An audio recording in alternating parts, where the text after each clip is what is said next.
Hello, I'm Nima Rajan, and welcome to Northwest Newsweek. More details are now coming to light regarding the purchase of the shuttered Resolute paper mill in Fort Frances by Riversedge Developments.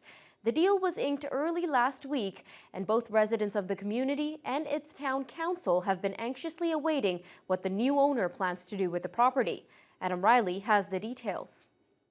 The new owner of the Fort Frances Mill, Justice Veldman, has a history with former Resolute properties and the region, and it's that history that has Fort Frances Mayor June Call wanting answers. You hear all these rumors about all the other places that have been torn apart. You hear the bad stories about them, and you don't hear the good. Fortunately for Call, that doesn't seem to be the case. On Monday, she, members of council, and Veldman sat down as part of a working group to discuss the future of the mill. The group was also joined by Kenora Rainy River MPP Greg Rickford via conference call, and the provincial representative said something that made Call very happy and relieved. He's very concerned and is adamant that this mill be reopened by anyone who is interested in getting the mill up and running again. The mill has been shuttered for half a decade, and talks of a potential purchase of the property began to swirl in December when Rainy River Packaging expressed interest in restarting the facility. What followed was months of backroom discussions, a convoluted list of purchasing requirements, threats of litigation by the former mill owner, and a call to arms in defense of the mill by Call and council. But now with a new owner, the mayor feels an actual deal can be struck to reopen the facility, as Rainy River Packaging and several new unnamed entities are still interested in a purchase and restart of the mill. That's a real bonus for us as far as I'm concerned, and hopefully with some fair and equitable negotiations between Riversedge and any of these companies. Hopefully we will find out that one of them at least for sure is interested and has the financial backing to be able to purchase the mill and be able to get it started again. Call says she remains cautiously optimistic on the future of the mill. Multiple requests for an interview were made with Veldman, but the developer was unavailable for comment. Adam Riley, TBT News.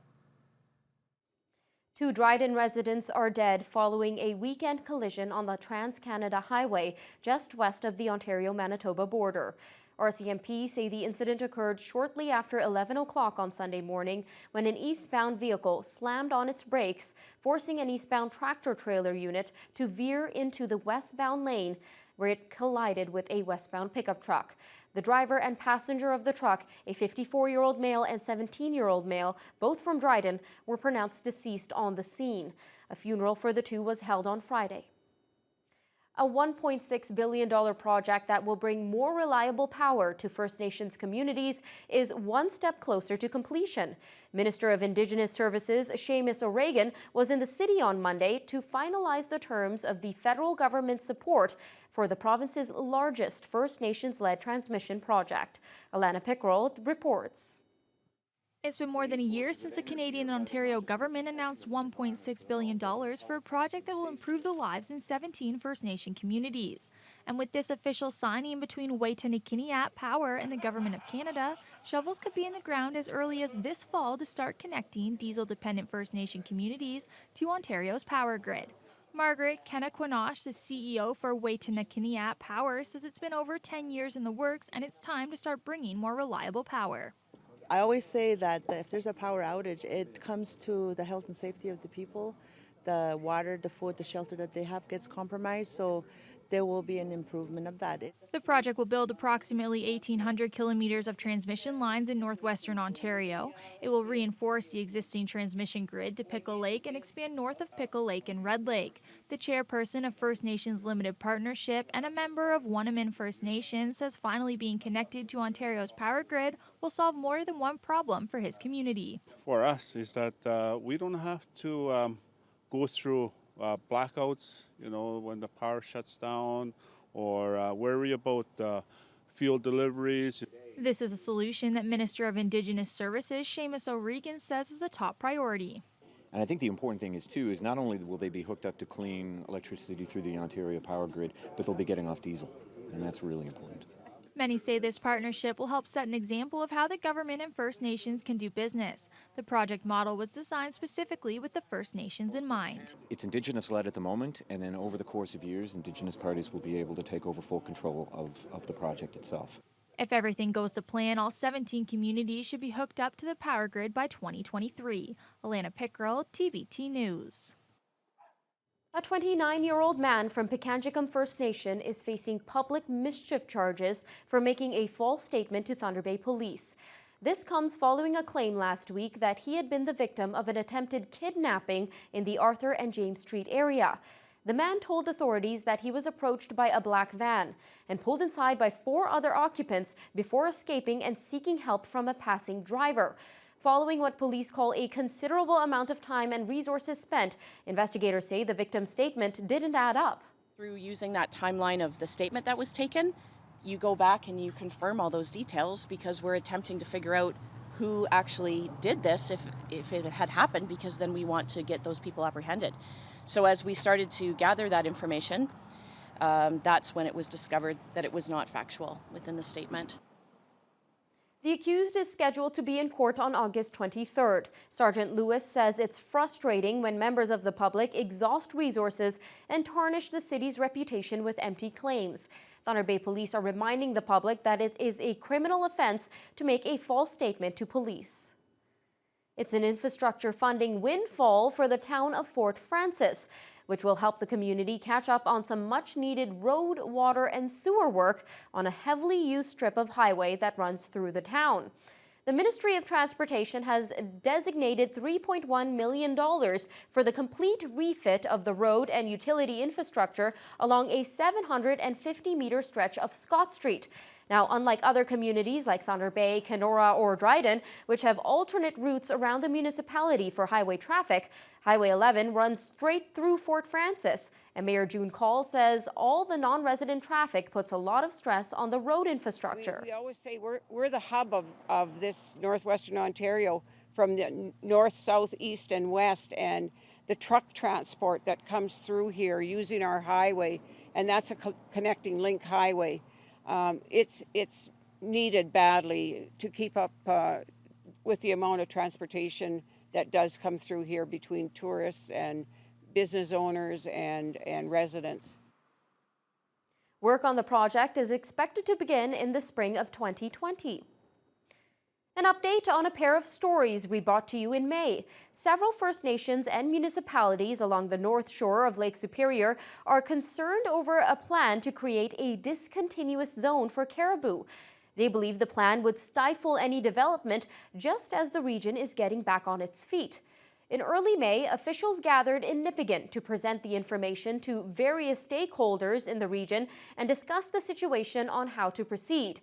Then in late May, the group gathered in Nipigon once again, but this time for a demonstration on the Nipigon River Bridge to not only provide information to the public, but also to let the government know that they are serious about the issue.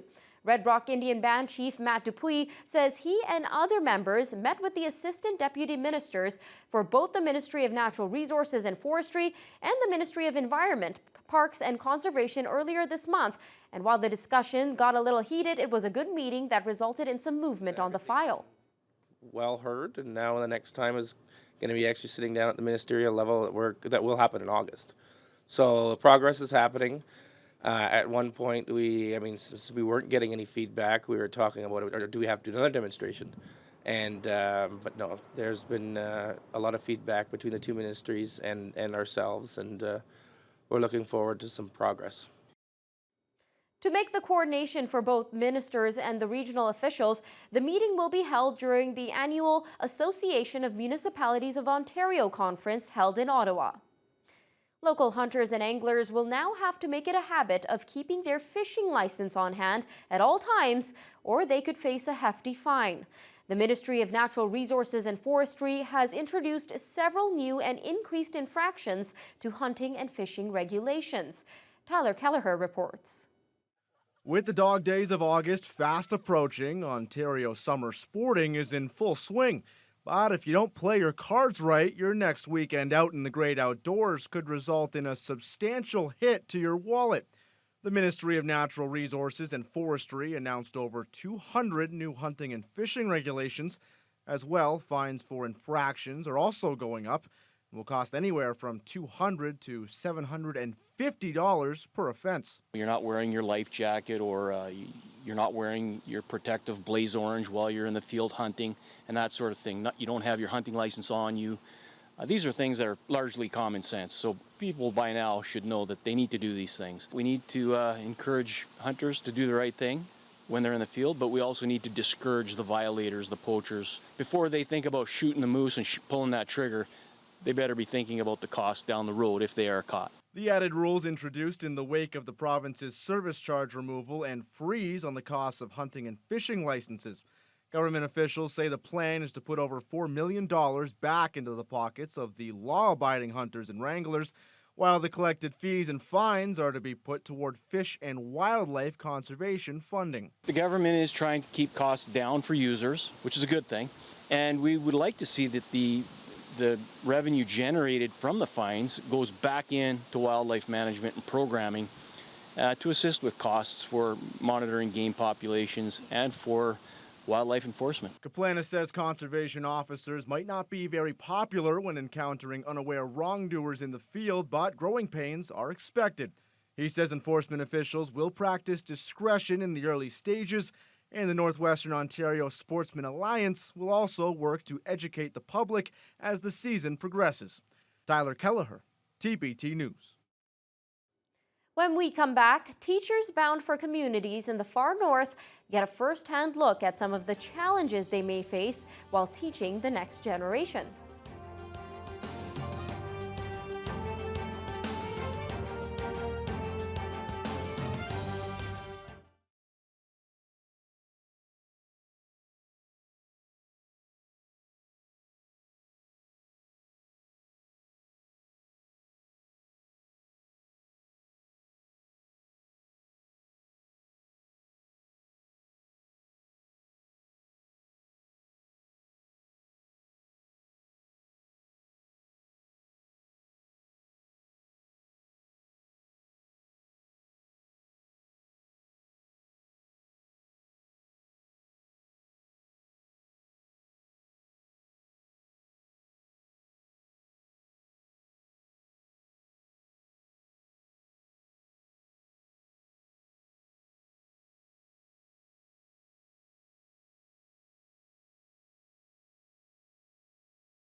Some new teachers got a look Friday at some of the challenges that they'll face as they prepare to head to schools in remote communities across the Northwest. They were participating in a program run by Teach for Canada that aims to give them tools that will make their classroom efforts more relevant and meaningful for the students they'll teach. And to help with the process, they met Friday not only with education experts, but with other teachers and community leaders who could provide valuable insights. Corey Nordstrom reports. Nearly 30 educators are preparing to teach in remote communities by going through a 3-week training program run by Teach for Canada. On this day, the program saw new teachers become acquainted with members of the Northern First Nations community, where they will soon ply their trade. Though the job is the same, for the new teachers, it's a big culture change. When you go up north, it's all about relationships. So this really is one of the foundations for teachers going north, to start to learn skills on how to develop really strong relationships with community members, and the other direction as well, for community members to get to start to know teachers before they go up north to the communities to teach. Beth Shaw is embarking on her first teaching role domestically. She is specialized in Indigenous studies and is looking forward to giving the kids a chance to learn about their own culture while getting a solid education, just like in any other school in the rest of the province. I think being able to do that work with kids that honestly don't get the opportunity to have a proper education the way people do in the South. So just being able to support those kids in this sort of way and with the support of Teach for Canada is like nothing else. So. Shaw and the other fresh faces met with elders and community members in addition to other educators from their future schools. Fort Hope elder Bernard Nelson is excited for the education that future generations will receive. For my grandchildren, I see it's a good changing for them. More cultures being taught here and more elders and residents at the school, so that's going to be a real good thing for later in the future teachings of our First Nations children. Corey Nordstrom, TBT News. A tourism infrastructure project in Schreiber, which has been in the works for some time now, has finally broken ground and last week got some much-needed federal investment. Work is underway on the new Discovery Center, which welcomes travelers entering the community from the west and hopefully encourage anyone passing through the community to stay and explore the town. Provincial funding for the project was announced last year by Thunder Bay Superior North MPP and then Northern Development Minister Michael Gravel. And now the federal government has come on board with a $3 million commitment. Thunder Bay Superior North MP Patty Haidu says the money will have an impact beyond the Discovery Center project. Also includes funding for the Superior North Community Economic Development Corporation. This is about having operating dollars for the next 5 years. These economic development corporations exist across the riding, and they're critically important to sustaining and developing the economy of the North. This is a project that will really help revitalize the economy in Schreiber. Will attract many tourists to Schreiber, and is all part of the rebuilding of this community. And this is a resilient community that has had many ups and downs, but it's very much on the upscale now. Construction is expected to be completed in time for a spring 2020 grand opening. More details are emerging on a Sunday night collision between two CN rail trains in Fort Frances. The collision occurred at around 11 o'clock between an eastbound train and a westbound train at a level crossing on McIrvin Road, just outside the CN yard. 6 loaded lumber cars derailed but remained upright. As well, 4 tanker cars suffered minor damage but stayed on the tracks and did not suffer any leaks. There were no injuries and no dangerous goods involved. Both CN and the Canadian Transportation Board are looking into the mishap. Well, the August-long weekend is almost upon us, and with that, it means car buffs, speed freaks, and fun seekers will be in Terrace Bay for the 2019 Terrace Bay Drag Festival. The event, now in its 21st year, sees hundreds of race fans descend upon the North Shore community to watch and participate in the races. In addition to the cars, trucks, and other vehicles which scream down the track, attendees are in for a treat as the Midwest Wild Bunch are back for 2019 and will be racing their alcohol-fueled cars. Organizer Dan Riley says in the lead up to this year, crews have been out working on improving the track in hopes of breaking some track speed records. He adds, despite the event taking place in Terrace Bay, DragFest encompasses the entire region and people from beyond the North Shore have come in recent years to help run the event. Thunder Bay has really stepped in. Have to congratulate those people. They've really stepped up and taken over a lot of the jobs that we're running out of volunteers down here. So it's been really great. The 2019 Terrace Bay Drag Festival takes place next weekend with races starting on Friday. Local health organizations gathered in Thunder Bay on Monday for the start of World Hepatitis Week. Rates for the liver-attacking virus have been dropping provincially, but here in the Thunder Bay region, our unusual high rates remain unchanged. Corey Nordstrom has the details. A health fair centered around hepatitis had local health agencies banding together to promote the awareness of the virus, as well as testing for anyone interested. Elevate NWO's Acting Director of Education and Community Development says the rates of hepatitis C are high in this area of the province. In Thunder Bay region, we have rates that are 3 to 4 times higher than the provincial average, so it is an infection of concern in Thunder Bay District. Machano says that it's hard to say why Thunder Bay has higher rates than elsewhere, but says the virus can be contracted in a number of ways, including sharing needles or supplies for inhaling and snorting drugs. Oftentimes, those who have contracted Hep C won't be aware for weeks on end. Public health nurse Shelley Arts says that makes awareness-themed events even more important. Sometimes people think that they don't need to be tested because they feel fine.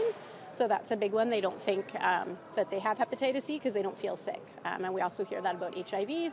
I feel okay, so I would know if I had it. But again, with both of those infections, you can have them for a long, long time and feel totally fine and not have any symptoms. If left untreated, hepatitis C can lead to liver failure, cancer, and cirrhosis. Luckily, according to Machano, if caught early, the treatment is very effective. On average, it's 12 weeks, though it can be a little bit shorter or a little bit longer.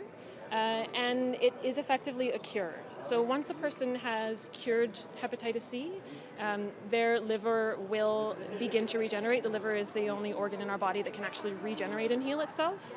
So they would return to normal activity.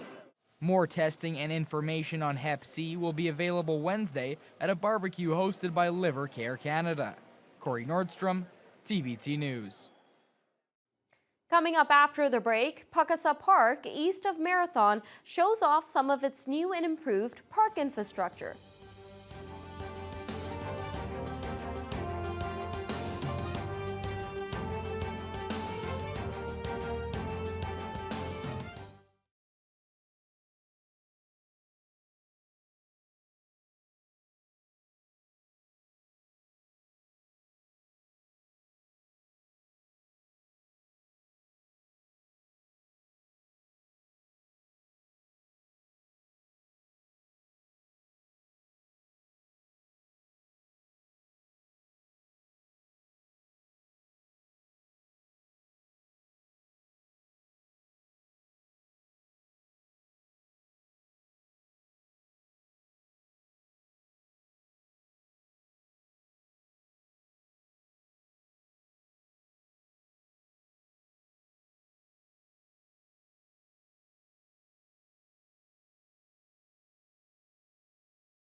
Work is finally wrapping up on several infrastructure projects thanks to a $10 million investment by the federal government into Puckasa National Park. The park, located just east of Marathon, is home to breathtaking views, scenic trails, and serves as a sanctuary for some of the region's coastal caribou population. Adam Riley took a drive out to Puckasa and files this report. It's one of the most accessible Canadian national parks here in the Northwest. Nestled along the north shore of Lake Superior lies Puckasa National Park, which is just finishing off a series of infrastructure upgrades just in time for peak tourism season. Those upgrades include repaving its main road system, increasing capacity and repaving the parking lot, and initially repairs to the roof of the visitor center, which became a more elaborate job after assessing its condition. Then when they took off the existing roof, they realized the structure underneath hadn't been able to do it fast enough, and the structure underneath had rotted. Park Superintendent Christine Drake says she is happy to see the improvements to the park, of which she has been working and living in for over a decade. She adds even though the visitor center roof caused costs to increase, the park was still able to invest in other areas. The bathrooms have all been redone inside, and the campground had some new electrical sites added to it. Another 8 electrical sites have been added. We also replaced a lot of our trail bridge structures, both in the front country and all the way down our coast, 60 kilometers. The $10 million marks one of the first major investments to the park, which receives more than 10,000 visitors a year in the last 35 years, according to Drake.